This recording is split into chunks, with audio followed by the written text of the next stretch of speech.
we're going to go into the KUAM News Zoom room where it is a crowded house. Like I said, we had our Zoom room duendes over the weekend, working hard. They knocked out a couple walls. If you guys can see, please follow the markings on the floor to maintain your social distance. We actually gave you an extra 6 feet, so it's actually 12 feet between these candidates in case it gets feisty, in case it gets feisty. A lot at stake this election.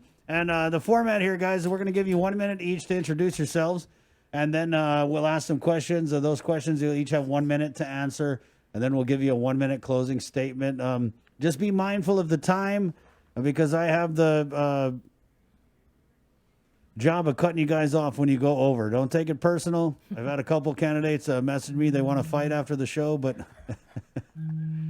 so it is a minute, and I do have a stopwatch, so we will be keeping track of that time. And let's just go ahead and jump right into it. We'll start with the opening statements. You each have 1 minute to address the listeners, and we'll start. I'm just going to go. This is kind of looking like Brady Bunch over here, right? Who's old enough to remember Brady Bunch and the little squares? And Yep. Okay, good. We'll start with Robert Crisostomo. Robert, you have 1 minute to give your opening statement here on the link. Again, Robert Crisostomo. These are the Board of Education candidates, guys. Robert, your 1 minute starts now.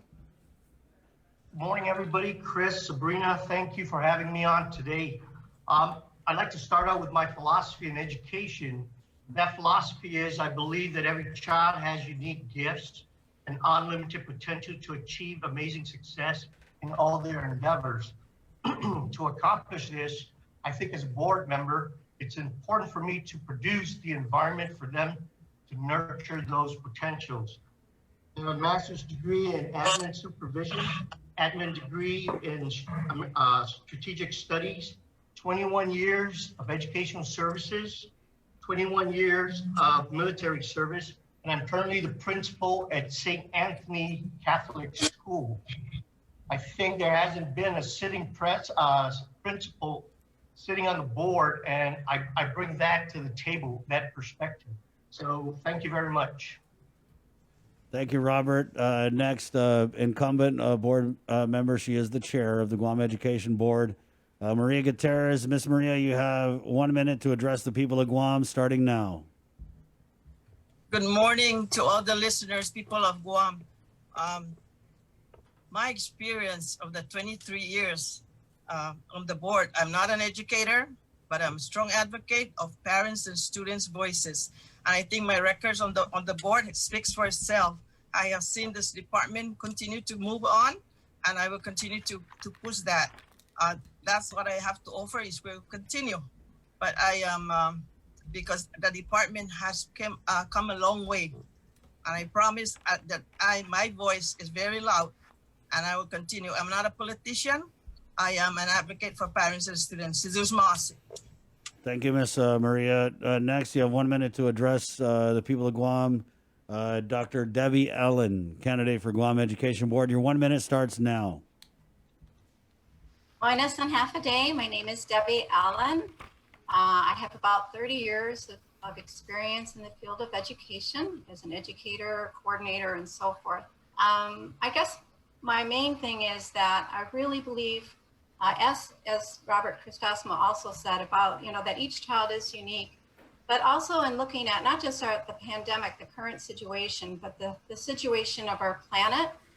And I think we're at a point where we really need to look at how our education has not really, not just here in Guam, but has not in general prepared children to be observers, to be able to test out ideas, to be critical thinkers. And I think it's really important to connect learning to where they are and who they are, their own experiences, to help them progress, not only academically, but emotionally and socially. Thank you very much for this opportunity. Thank you, Debbie. Next, Lawrence J. Alcairo, you have 1 minute to address the audience, starting now. Hafade Guam, I'm Lawrence J. Alcairo from the village of Jigo, and I brought some virtual shopal from Joanne's. I just want to say thank you to KUAM for the opportunity to present myself to the public. GEB candidates aren't always as visible as the other offices, and that's why I'm running to increase awareness, not about just GEB and government, but how it affects our youth. People say youth are the future leaders, but I challenge that, and I say youth are the present leaders. And I know that my fellow running mates can agree. Part of the reason why I'm running is because of the encouragement from people like Mrs. G and Mark themselves. I'm also running to ensure that we have safe and efficient schools and that we ensure proper spending priorities are in place so we can continue to deliver quality education, not just to Mrs. G's grandkids now, but to my future grandkids as well 50 years from now, should I be fortunate enough to reach Mrs. G's age and be just as active as she is. Thank you. Aww. Next, Lou Beneventi. You have 1 minute to address the people of Guam, starting now, Lou. Good morning, everyone. Thank you for inviting us. Yes, I have 27 years in the classroom and 4 years in admin. And this is my 6th year on the board. And like Robert and everyone has said, it's for the children. We're doing it for the children. And they are like Mr. Alcario said, they are now. It's now. We can take care of them, social, emotional, everything that we're going through. We just need to be there for them and help them get through this. Everyone, faculty, staff, we're all one. And I don't know, I'm getting emotional here, but here it's like we're gonna do our best, and we're all learning, and we'll learn together, and we'll support each other. Thank you. Thank you, Lou. Again, that's incumbent board member Lou Beneventi. Next, we go to the vice chair of the Guam Education Board, Mark Mendiola. Mark, you have 1 minute starting now. Afide Guam, I live education every day. You know, I'm a proud parent of 5 boys, and all of them are at all levels of school, elementary, middle, and high school. My wife is also a teacher at Teason High. She teaches math, and education has always been a major component of my life. I'm a first-generation college student, got my credentials from the University of Guam, stayed home, got educated. I firmly believe I have a set of skills that I can bring to the board and continue to bring on the board. About 3.5 years ago, then Governor Calvo appointed me to the board as a parent rep. And, you know, with a child with special needs, that was one of the reasons why I made a decision to be on the board.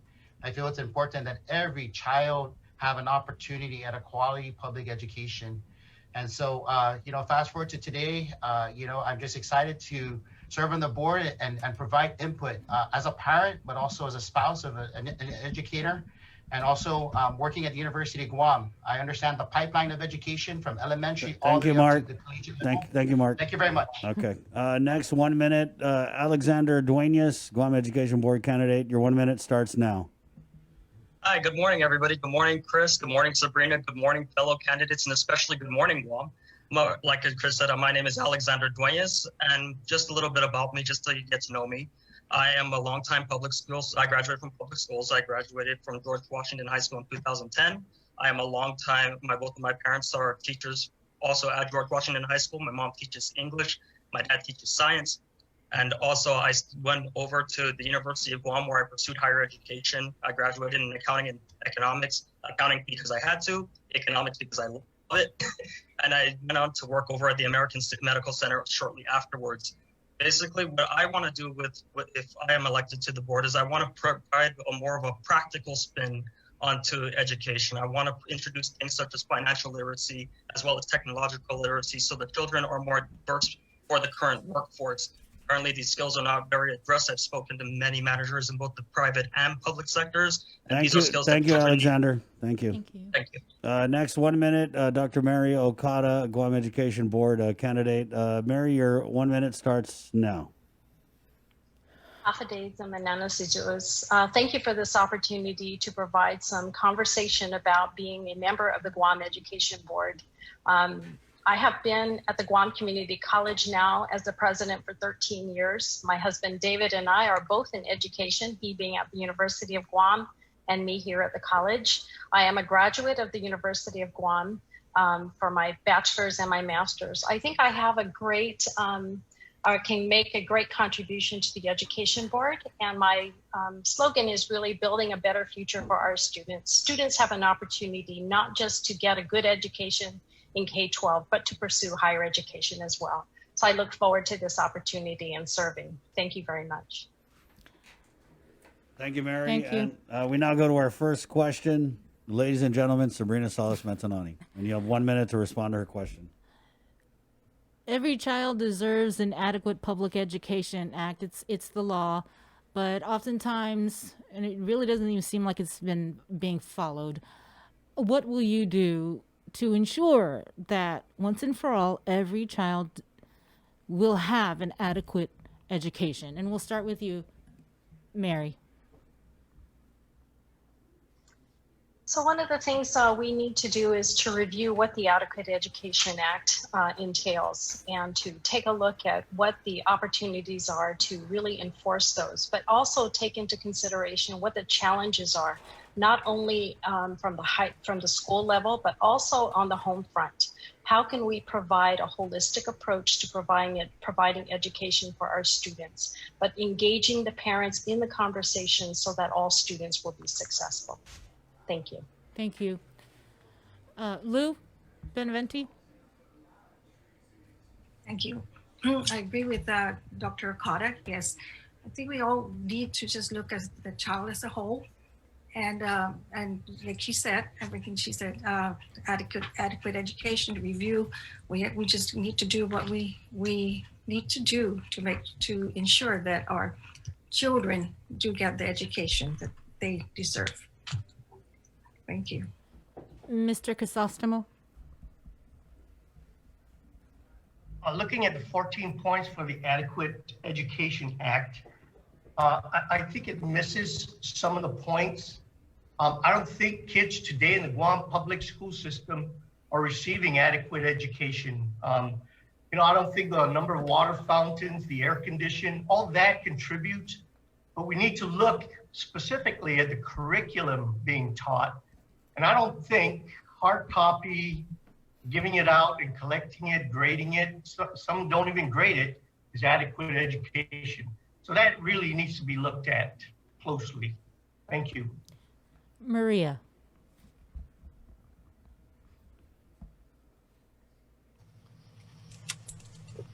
I think that our teachers and our management team are providing the best education under the 14 points. But let's remember that the 14 points also, it has to do with the funding of the Department of Education. And I will stand behind our teachers and the superintendent that they're providing the best for our kids. The legislature has to give us the funding in order to provide much better, because our teachers are the lowest paid in the nation. And that's why it's hard to find really good. The teachers are good, but they're leaving us to go to the day because of the funding. But I will stand behind that. The Department of Education is providing the best education for our public school students. Thank you. Alexander? Hi. So basically, the way I look at the 14 points of education, these are the basic human rights of education. That basically, in order for just to be able to be comfortable within a normal learning environment in the 21st century, these are the things that need to be done. And I think that there is money there. I think that can be, like, although they said there is financing. In my experience as a finance professional, I think that there are ways that there can be money that can be dug up and it could be found so we can better be able to fulfill the 14 points and to address those 14 points. Because, like I said, those are just the points to be able to have a conducive working environment, a conducive learning environment in today's day and age. Thank you. Thank you. Lawrence? I have to agree with what Dr. Okada said about evaluating what those standards are, because every year things change, and every time they change, we need to be up to speed. Some people may not be suited for the curriculum that's currently driven, and maybe they're more catered towards a more workforce strong, like what Alex said in terms of finance. Right now I'm currently working with Dr. Okada on a federal grant to help recent high school graduates get a first year of college free in the hospitality industry, and maybe that's what we need to be pushing more in the schools. But we will only know if we keep doing constant evaluation. We also need to cater our curriculum towards our region to get them more interested, because education does start at home. Deputy Sanchez is creating a local social studies book, which will hopefully not just be more region centric, but will also allow us to save some money by sourcing it locally. And lastly, we need to fight for our budget with the Guam legislature. Like my colleagues on the board will say, we've lost so much money over the years because of so many other reasons, but that shouldn't be a reason. Thank you, Lawrence. Education should come first. Thank you, Lawrence. Thank you. Dr. Ellen? Fidane, thank you for the question. I think really some of it also goes back to how we define education. Are we basing that on kind of a Western definition of education? Or are we basing it on what we feel is important for our children to evolve and become community members who are able to address and observe and think about the things that need to be done in our community and throughout the world? I also think it's important to look at, yes, the different needs of our students, but I think that we can do this, and most educators do as best as they can. I don't always think it's, I'll disagree just a little bit in terms of the finances, because I think it's more about the commitment of the community, not just the school community, but the larger community and the family. I've seen communities on small little islands, and they are able to. Thank you, Deborah. Yes, thank you. And Mark Mendiola. Well, 14 points, it was a unique environment back in the day when this was created. It was basically the legislature putting a set of eyes on the finances of the Department of Education. That's how our budget's crafted. We take the resources and the money and we put it into certified teachers, certified administrators, counselors, and the safety of our schools. Obviously, the environment has changed now where we're dealing with the pandemic and the resources are scarce. So the challenge really is like Mr. Alcaro mentioned, is advocacy. We have to advocate with the legislature. The pie is smaller than what it was back in the day, but we have to cut in and determine. And as a board, we need to basically determine what are our top priorities in terms of funding. For us in the past, has been curriculum, facilities, and safety. Those are the three issues that we basically channeled our resources to. We try to put all the money into hiring certified teachers, ensuring that our classrooms are filled with certified educators. I agree there's a lot of room for improvement, but that's the dilemma that we're faced with as board members. We need to come together. We got a good cross-section of people running for the board. And I think when we get together, we put our minds around it, I think we'll solve it. Thank you very much. Thank you. Is that everybody? Okay. Next question. In 1 week, Department of Defense schools will go back to face-to-face learning. Guam Department of Education Superintendent John Fernandez says a similar move may not be happening with our public schools until January. Do you support that decision? If so or if not, please tell us why in 1 minute. And we'll go ahead and start. Let's go start with Robert Crisostomo. Robert, you have 1 minute to respond starting now. Yeah, I fully support the DOD's decision to start. I've been advocating to start at St. Anthony for a long time, since August. Early August. You just had Posada's on earlier. She was talking statistics. She didn't mention how many kids were actually sick in the hospital. That's critical to understand. And maybe that should be explored a little more. If kids aren't being affected, send them to school. There's no reason why they shouldn't be in school. The science supports it. Thank you. Thank you, Robert. Mrs. G, 1 minute to respond starting now. Well, for us in the Department of Education, the request of the superintendent and his management team that the board has endorsed. We have parents, we have teachers that are still hesitant to go back to the face-to-face in classroom. And we respect that because they have a voice in the decision that we make, and even the students. So that is why we are not opening until we feel everything is ready with our school. Thank you, Mrs. G. Deborah, you have 1 minute starting now. Fide, yeah, my daughter and I talk about this question all the time, and also as an assistant professor at the college, we talk about this as well. I think our safety is important, and we know that there's safety on a lot of different levels in terms of emotional, mental, social as well. But I think that when we put the risk of our educators and their family members, I think that we really need to consider that, and we can look at other ways that we can help to provide learning opportunities, not necessarily textbook worksheets kind of a thing, but learning opportunities for our children. And then I think there should be a way to offer other kind of social and emotional support. We could do that possibly through some kind of programs, but I think we just need to look at it in terms of keeping everybody safe right now. That's really important. Thank you. Thank you. Lawrence, 1 minute. I can't speak for Department of Defense and private schools, but as a science major educated at GCC and UOG, of course, I support GDOE's decision not to open yet, because that's what the data and the science backs up.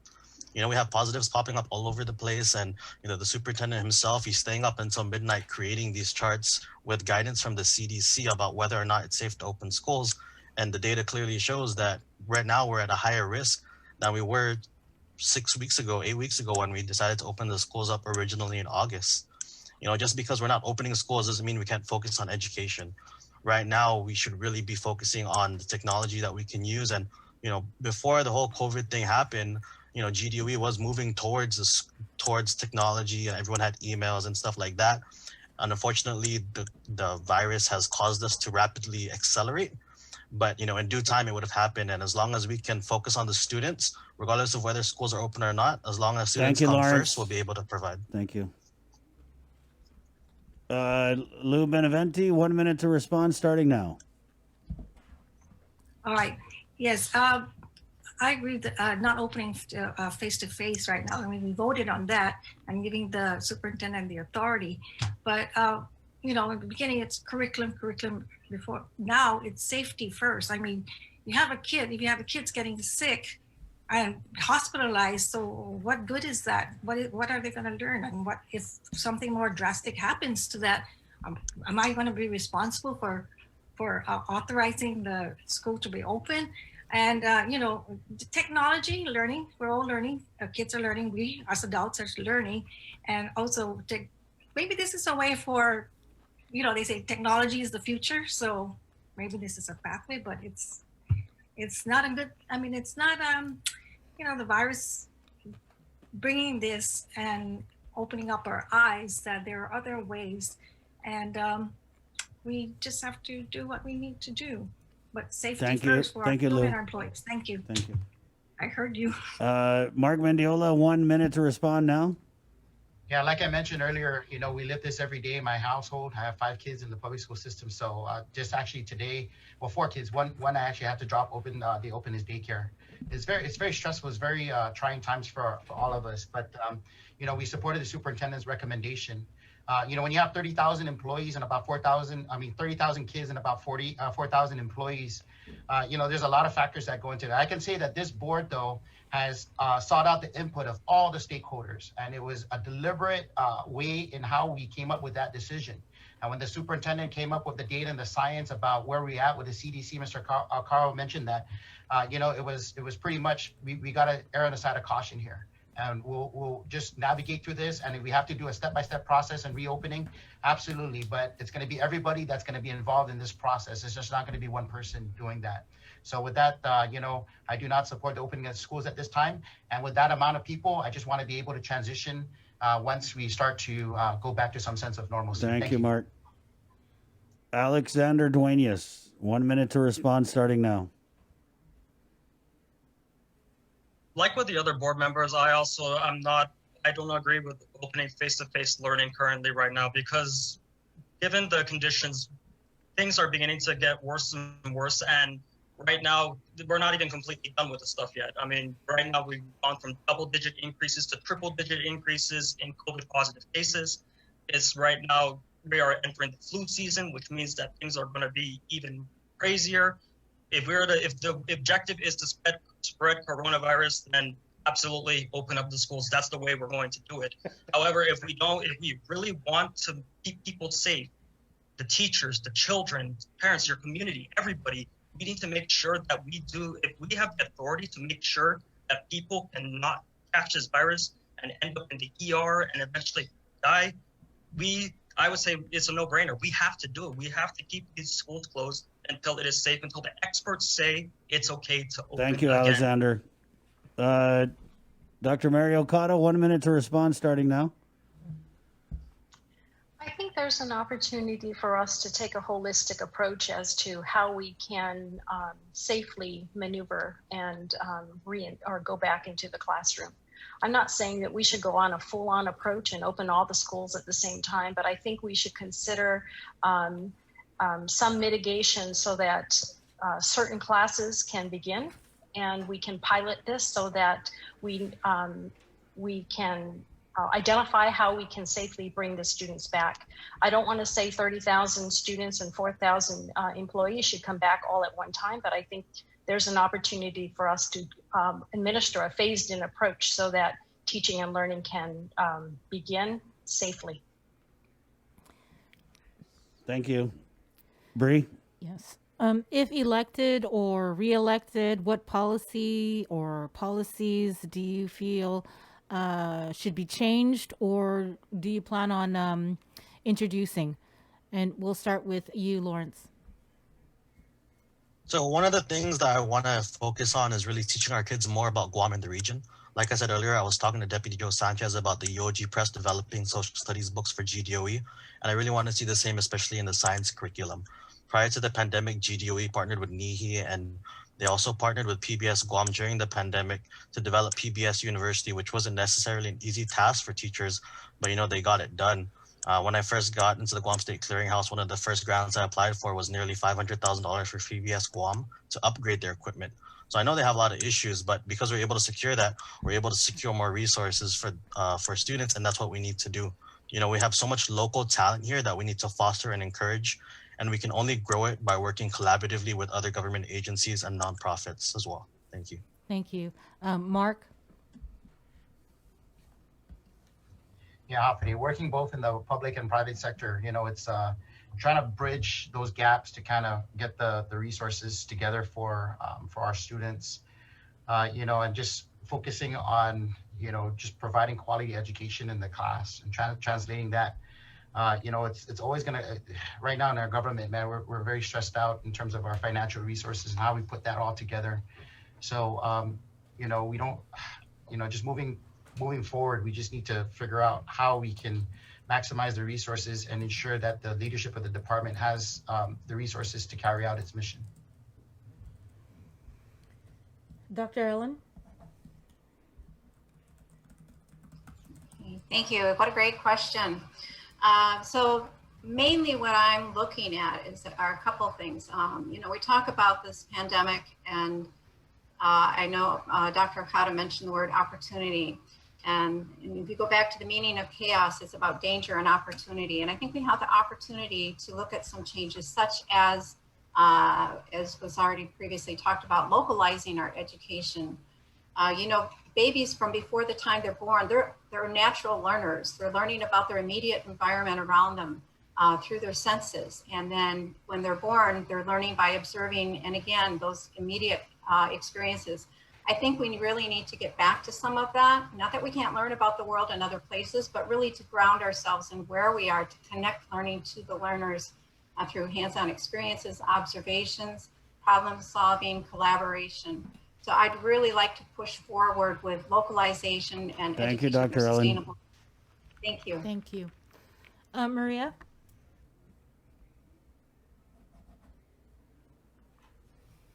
As far as what policy will I introduce? There's a lot of policies in the books. Working with the superintendent and his management team, teachers, parents, and all DOE employees to look at the policies that as they go on and what should we continue. And as the board is a policy, not operational.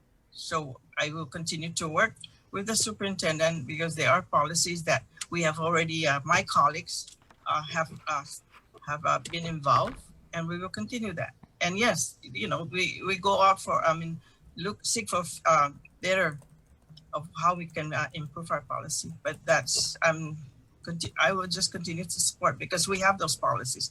We have the immersion, we have the STEM, we have everything. So coming into the board, for the rest, I think they need to really look at what is in our policies. Thank you, Mrs. G. Thank you. Alexander? Hi, so what I would really leads to one of my platforms. What I'd like to introduce is the technological literacy. As I've said before, I've spoken to many managers within the government as well as many managers and executives within the private sector. And the primary concern is usually the same. Although the kids are academically adequate, and although I know that test scores may indicate otherwise, but that is due to a host of other factors that are not easily identifiable. The concern is that these kids are coming out and they're not technically sound for the current workforce the way that it stands. What I mean is more that they're not comfortable with interfacing with computers. They're not comfortable with programs such as Microsoft Word, Excel, PowerPoint, Publisher. These skills are essential in today's work environment. They create more skills for better work opportunities, better money-making opportunities, and at higher wages. And I think that that's what's really important. That's what I would introduce. Thank you. Thank you. Lou? Yes. We do, like Mrs. Guterres said, we have our policies, and we have to updating our policies at the recommendation of the superintendent and his team. We also have, we just did the NIHI, Compedia. We are going back. We're getting more local resources into our classroom. And we did just recently approve technology manual, or yes, and we just recently did that like just last year. And with anything, we would listen to what's happening outside and bring the policy in, but we also need to listen to our stakeholders to see what is needed or what they would want us to support them, how to support them. Thank you. Thank you. Dr. Okada? There are two areas that I'd like to focus on. The first one is expanding the dual credit opportunities that students in high school can garner college credit both at the community college or at the University of Guam. This would be in the form of establishing an early middle college earlier in the pipeline as opposed to in specific trade areas. The second area that I'd like to take a look at is to in providing life skills for students, whether it be updating them on technology or just the regular skills of, because we're seeing it now where students are at home. And so how do you show them what they can do at home, whether it be sustainability in terms of creating their own gardens or just things like cooking or doing laundry. So these are life skills that are very important, balancing a checkbook. And so these are areas that I'd like to take a look at. And Mr. Crisostomo. Yes, I think there are a lot of policies. So two things I'd like to look at.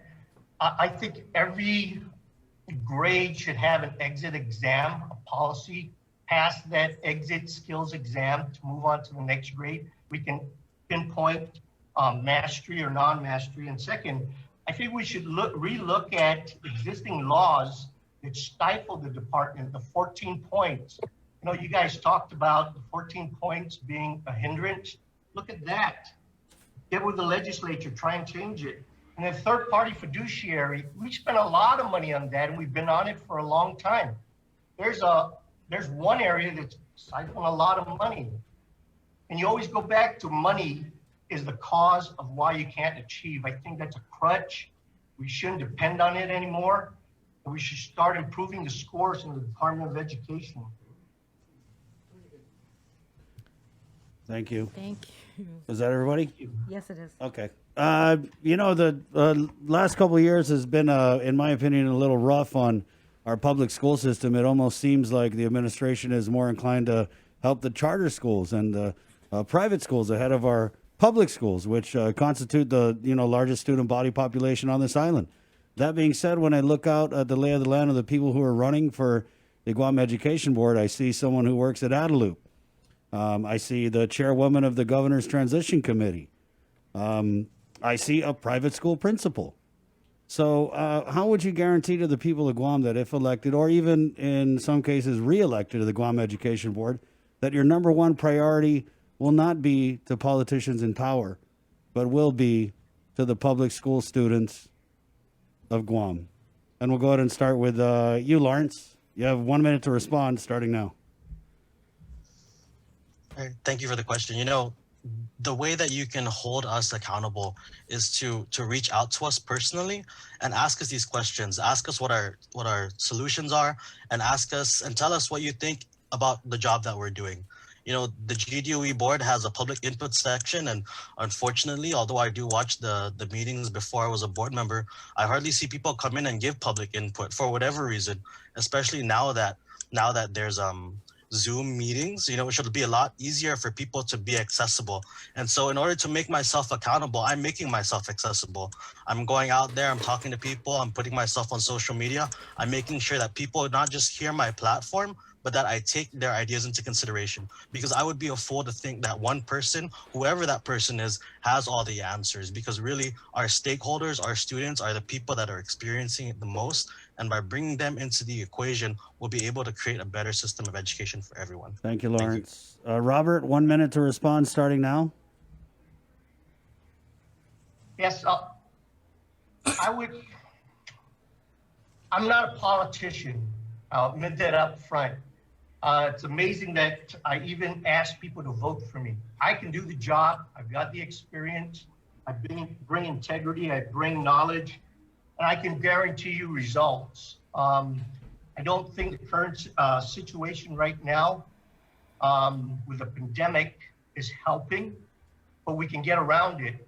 At St. Anthony, we're delivering quality education. I could say quality because my students are on 7 hours a day. Sabrina can attest to that. And I think parents think we do too much. And that's what I want. I want parents to say you're doing too much. I don't want to cry on your show to say you're not doing enough. That's the problem. Thank you, Robert. Dr. Mary Okada, 1 minute to respond starting now. I think the success of the Guam education is something that we should all aim towards. This is not about whether you're in public sector or private sector. This is about being responsible to the educational needs and addressing the educational needs of our community. We all have a stake in this, whether the students come here to higher education, whether students get employed or join the military, we are responsible for their success. And I think with the collective voices that we have, we can all contribute to that success. So I wouldn't divide as to where people or where they represent. I would embrace all the different ideas that folks have to include the charter schools and the private schools and the Catholic schools in this conversation. Thank you. Alexander Duenas, 1 minute to respond starting now. Hi, so with me, I am fully for the Department of Education. Both of my parents are longtime teachers. They've been in the system for decades. I have been a public school child. I've seen the turmoil. I've embraced it. I've lived it. I've experienced it. I grew up with it. My interest in terms of if I'm elected to this position is to advocate for the Department of Education. Outside interests, I don't have any that I'm aware of currently, but I can just assure that I have a vested interest within DOE. My youngest brother is in George Washington High School. I am 100% DOE, and that is pretty much it. Thank you, Alexander. Mark Mendiola, 1 minute to respond starting now. My loyalties lie with the children. You know, when I first got appointed to the board, I got grilled by the legislature. They asked me, am I going to be a Tentago? Am I going to be on the bidding of Governor Cavill? I can honestly say I just said, I stick to my principles, and what evidence and facts are before me, I'll make that decision. And if it's contrary to what the leadership has, then I'll go where I need to go. But I gotta maintain, the integrity of the Department of Education, and I've done that. We've gone to the legislature, even when they call us before the legislature and we take a hard position. Some of them don't like it, but at the end of the day, we have to say it, and we've been saying it, and we've been advocating. And like I said, my loyalties lie with the children. Whatever is before me, the decision, how I come up with that decision is based on what is put before me, the facts as I see it, and I will make a decision based on that. Thank you. Thank you, Mark. Lou Beneventi, 1 minute to respond starting now. Yes, just like Mr. Mendiola, it's for the children. I advocate for the children. And well, what I was thinking is that whether charter school, private school, yes, Department of Education's number one, but we also have to think that public school, charter schools, there are children too. So, you know, we work as ones, we work together, but of course, public school would be, because I'm elected or into the Guam Department of Education, but on like everyone else, product of public school, I have 23 grandchildren and all that, all from public school. And it's like, what my focus will be on the public school students, what is needed. But in my heart too, all children are children. Thank you. Thank you, Lou. Dr. Ellen, 1 minute to respond starting now. Thank you. So, you know, I first came to Guam in 1993. It was a few days after the big earthquake. Probably most of you all remember that. And my youngest daughter and I came.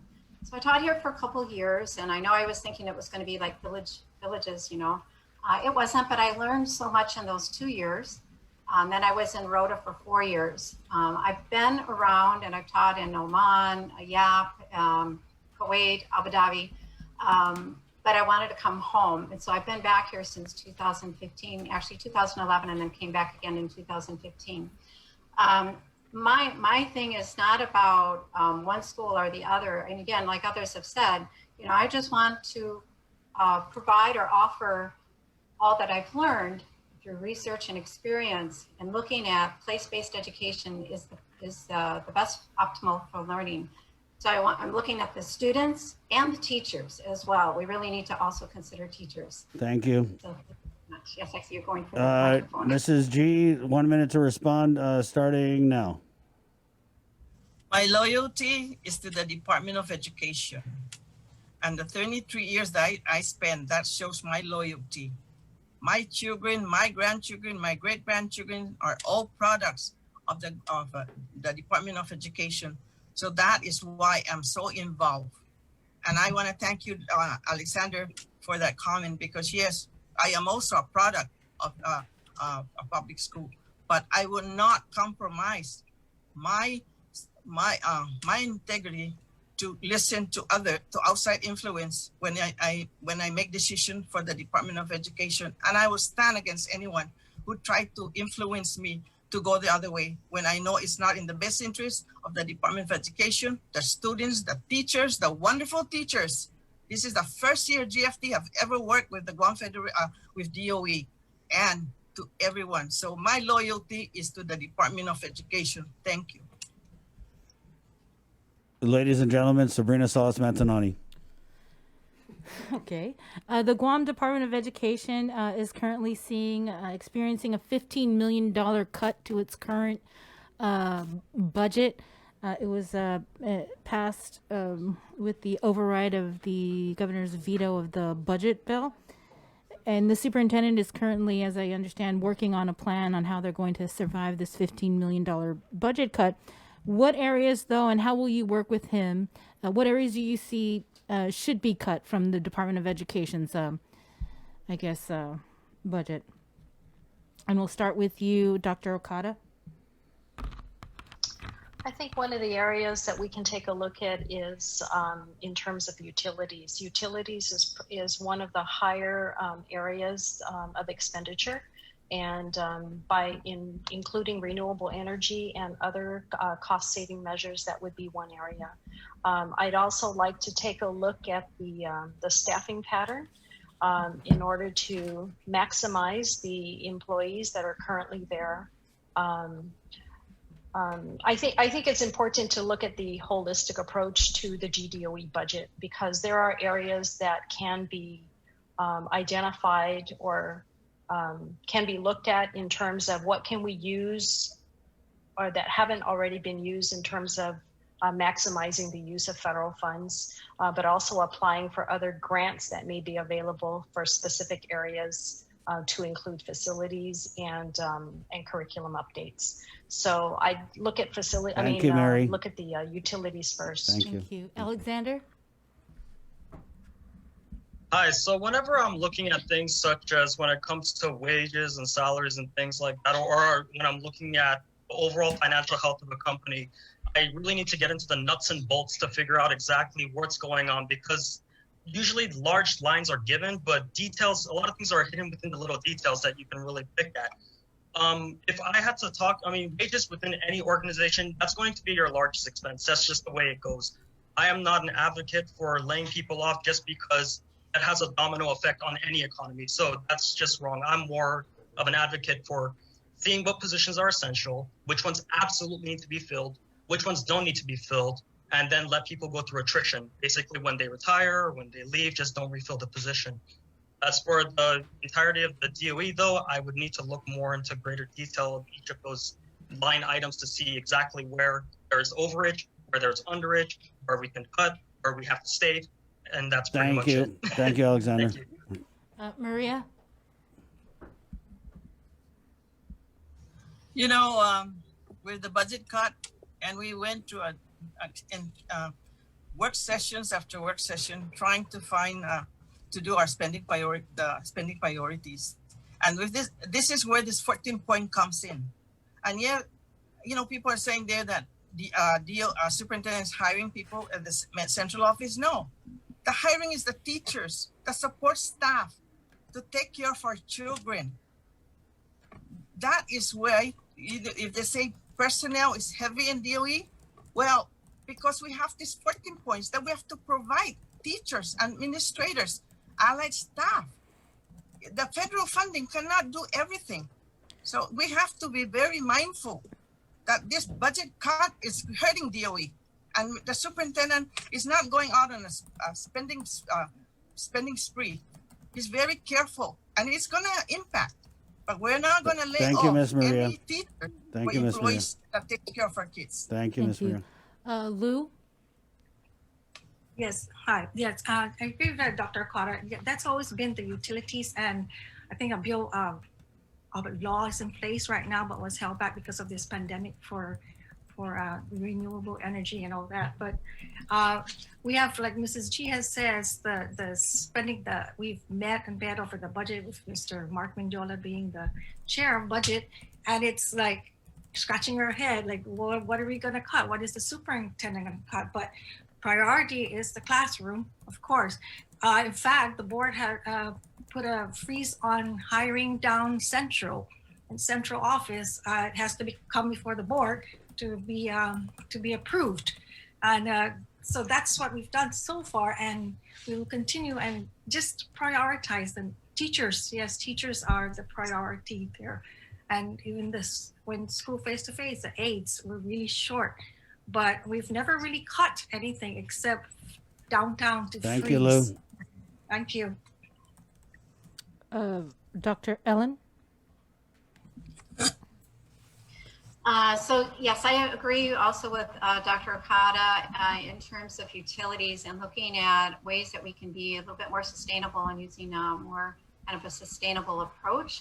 You know, a lot of the buildings are old. I've walked in some and you just reeks of mold, and they're old AC units and things like that. But how can we do it in different ways? How could we open up our classrooms so kids can be more outdoors even, right? One of the things I also think that we could look at, and again, as pointed out, is, you know, I would really need to look at more of the details, but in terms of textbooks, I don't really know why we need to put a lot of money in textbooks when they have the whole island that they can learn from and the internet that they can learn from. Textbook companies love it when we say we need more textbooks because it puts money in their pockets, right? And when you talk about staff, it's interesting. I teach intro to teaching course, and one of the things we look at are the ratios. And if you look at all of the teachers and the staff, the aides and everything, it's about a 9-to-1, 11-to-1 at the highest. Thank you, Deborah. Thank you. Students. So Thank you. looking at that. Thank you. Sorry. Lawrence? You know, for the budget, the biggest is always going to be personnel, right? But I don't think that we should be cutting personnel for various reasons that my fellow candidates also laid out. I also think we need to be paying them more. You know, we need to recruit better teachers so that we can have more efficient classrooms. And we also need to be spending money on maintenance workers because our schools are falling apart. And if we don't have enough maintenance workers to keep them together, how are we going to provide a proper education? But I will answer your question when I say that I think we need to cut on utilities. We need to make sure that we move towards renewable. But I also want to echo what Dr. Ellen said with focusing on the region in terms of education. Deputy Sanchez is working on the local curriculum for social studies books. Why are we buying books about Washington, D.C. when we don't even know where Tarzan Falls is, you know? We need to teach our kids about Guam, about the region, not fall and spring, but Fanyamnakan, Fanuchanan. You know, shout out to UOG and Dr. Ernwood for that. But we need to focus on our region. Thank you. Mark?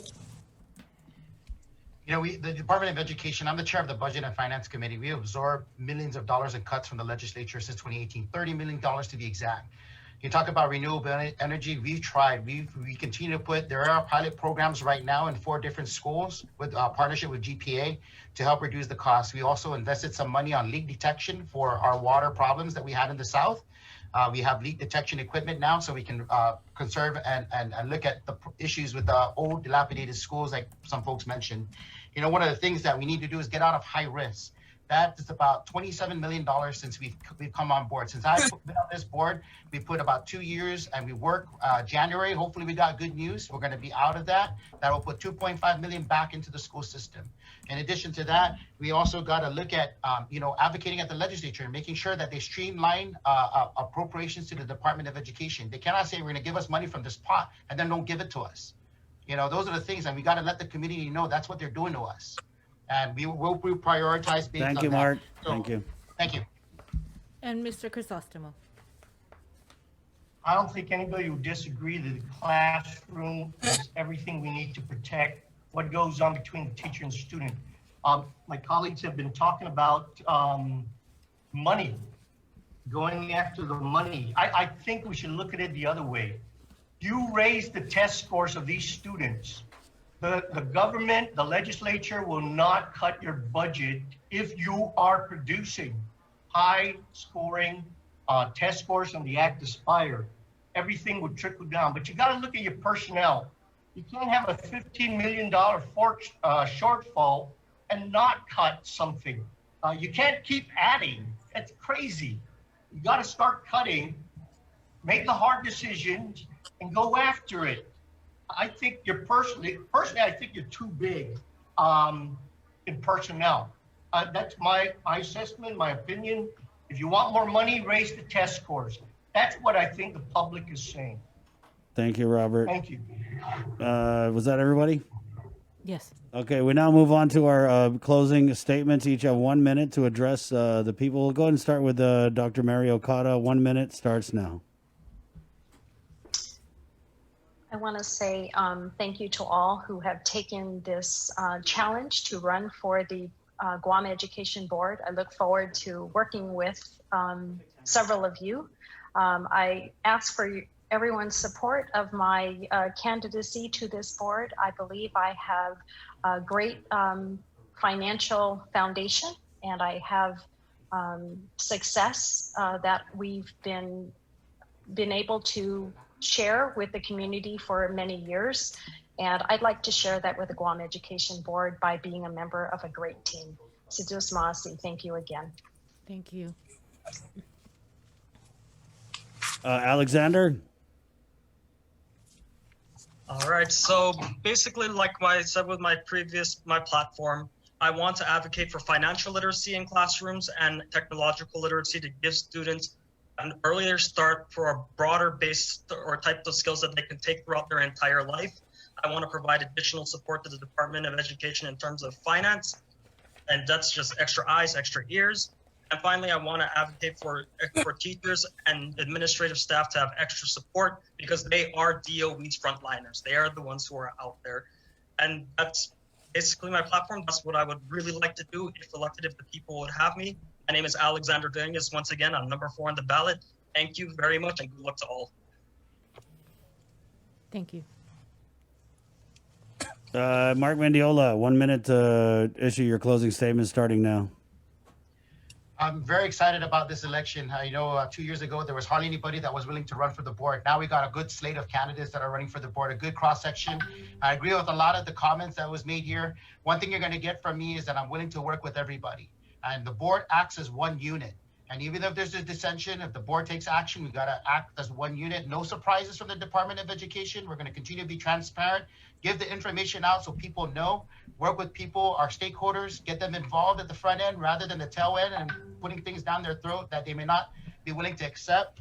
We got to continue to provide stability in the leadership of the Department of Education, continue the track record of clean audits, financial audits that the Department of Education has got itself out of, and really work on this high-risk status so we can get immediate cash infusion back into the classroom. I look forward to working with everybody. Number 3 on the ballot, Mark Mendiola. My loyalty lies with the children, lies with the Department of Education. God bless. Thank you, Mark. Lou Beneventi, 1 minute starts now. Yes, thank you. We'd like to continue to serve the Department of Education, and been a ride at the changes. And like Mr. Mendola said, we are one unit. Everybody here, I know just about everyone here, and we work together and as one, and with support and listen and do what we need to do. And we may agree to disagree, and lots of things that we'll probably do. And but I would just like to work together and move on and just continue to do what we're doing and learn together, and I guess being transparent and doing everything. Thank you. Thank you, Lou. Lawrence J. El Cairo, 1 minute. Some of my friends and family, even in GDOE, are just saying, just say that you're the youngest candidate. But I know that being new isn't enough because I still have to work and learn from the people with experience on the board. I think more importantly, I have the knowledge and experience to advocate for a better holistic education system for Guam. I'm a former representative to the Island-wide Board of Governing Students and Speaker of the Youth Congress. I've worked in the legislature, most recently with Vice Speaker Nelson, who has oversight over education. And now I'm a grant specialist, securing millions in federal grants for education agencies like PBS Guam and Guam Public Libraries. I recently retweeted that, try not to fault anyone who is trying to do good, if that sounds familiar. But, I know all of us here are running with good intentions because you have to be if you're willing to serve on GEB. So but please give everyone here a consideration. I humbly ask that you vote for me, Lawrence J. Al Cairo, for Guam Education Board. Start off strong and vote number 1 to make sure that everyone counts. Sizos Masi, thank you very much. Thank you, Lawrence. Dr. Debbie Ellen, 1 minute closing statement starts now. Thank you. My whole focus is that if we want our youth to understand and appreciate and respect our island communities and our cultural diversity throughout our region, we should do our utmost to provide learning opportunities which incorporate the knowledge of our islands, our cultures, values, and languages into their learning experiences. And if we want our youth to gain experience in life skills, such as to observe, examine, explore, collaborate, learn from failure, and to solve current and future issues, whether environmental, social, or economic, they need opportunities to practice these skills in their education, and we need to connect learning to their lives. David Sobel said, if we want children to flourish, to become truly empowered, let us allow them to love the earth before we ask them to save it. I humbly ask for your support, number 5 on the ballot, and I would look forward to working toward creating a better learning environment for our children, not based on federal funds, but based on our community. Thank you. Thank you. Robert Crisostomo, 1 minute starts now. Thank you. Thank you, everybody. I'm not a politician. I just want to do the best job possible to increase the skills, the knowledge of our students so that they, in turn, can take care of people like myself who are getting older. The future, if we don't do it right now, if we don't teach them right, is going to come back to haunt us. That's what I don't want. I look forward to working with everybody if I am elected. I'm sorry, I'm not going to say I won't work with you, but I'm very focused on what I think is right, and will agree to disagree. So if I get on there, please, I want to apologize now. You might be very upset with me during the 2 years. So people of Guam, please vote number 8. Thank you, Robert. Thank you, Robert. Thank you. Thank you. Miss Maria, last word, 1 minute closing statement starts now. I know that the people of Guam, employees, parents, students, teachers know who I am. And I'm proud to say that ever since I ran, I've never lost an election. And it was through the encouragement that I decided to continue running this year.